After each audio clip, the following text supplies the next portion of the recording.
Welcome to the Zeroth dimension. You're a point. You have no height, no width, and no depth. You are effectively a coordinate in an endless void of nothingness. Existing here is terrible. You cannot move because there is nowhere to move to. You have no eyes because eyes take up space, and you don't have any. You are infinitely small, yet you occupy 100% of the available universe. You are the king of nothing. It is incredibly claustrophobic, which is ironic considering there are no walls to close in on you. You just are. If you line up an infinite number of these zero-dimensional points side by side, you create a line. Welcome to the first dimension.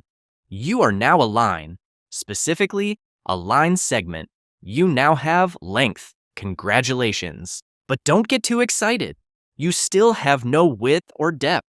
If you lived here, your entire world would be a single infinite tightrope. If you had friends here, you wouldn't be able to pass them.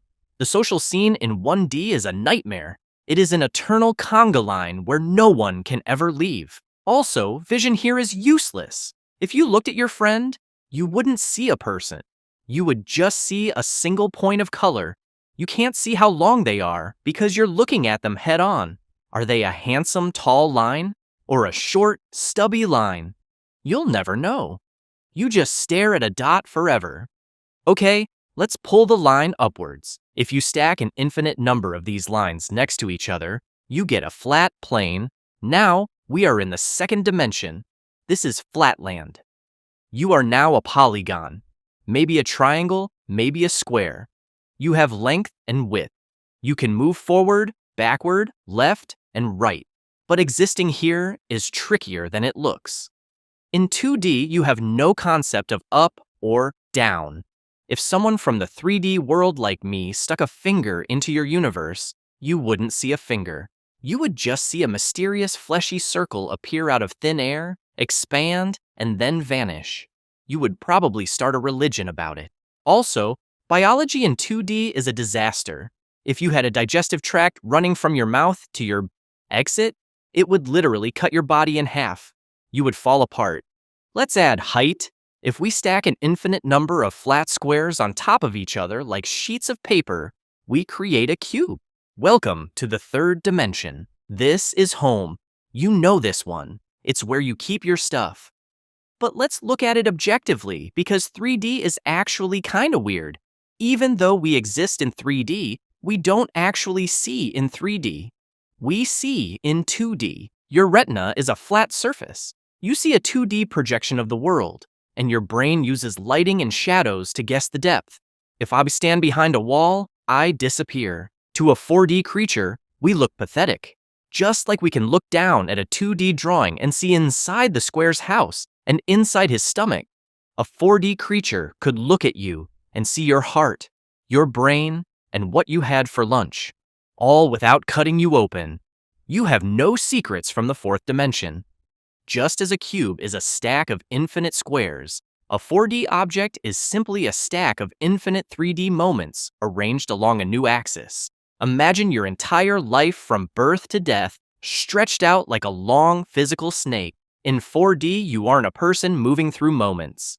You are one giant, long, physical object made of all your moments existing simultaneously. If you lived here, you could walk to your birth just as easily as walking to your kitchen.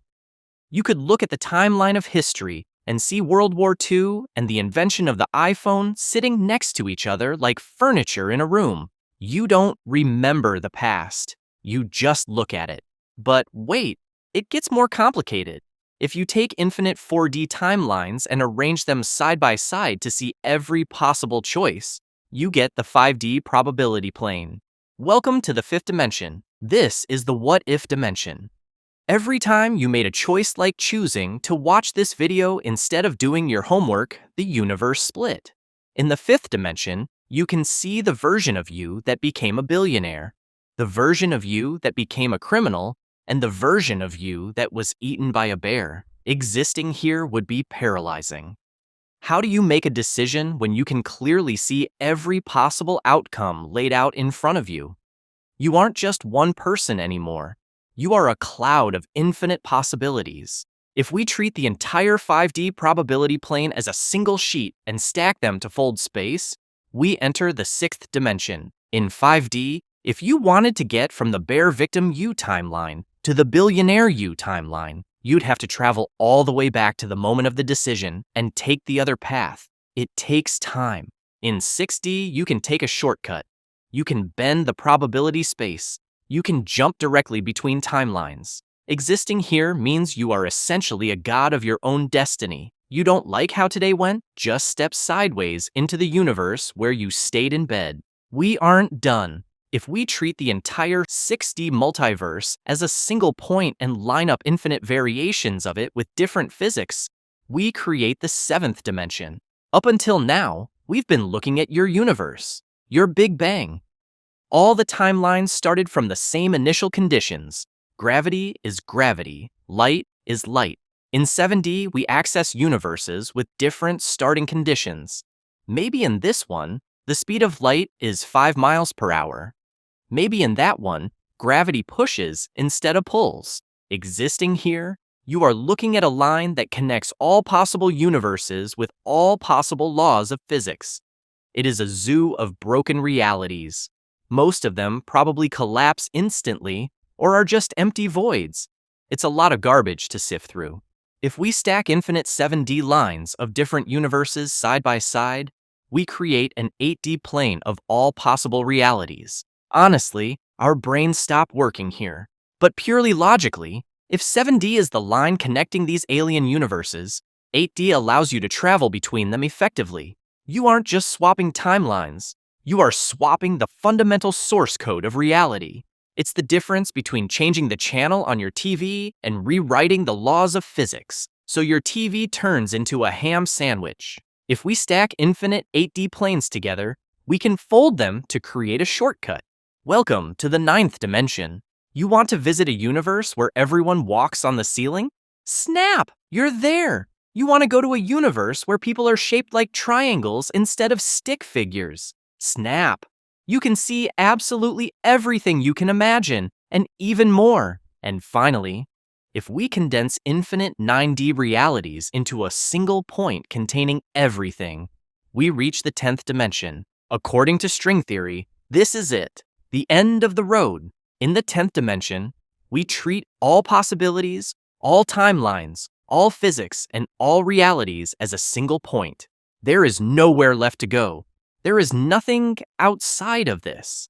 It contains everything that has happened, everything that could happen, and everything that couldn't happen but did anyway in a different physics bubble. Existing here would be absolute. You would be everything and nothing at once. You wouldn't have a self because you would be the fabric of existence itself. So, in a way, the 10th dimension is exactly like the 0th dimension. You are back to being a single point. It's boring again. You might as well just stay in 3D. At least we have pizza here.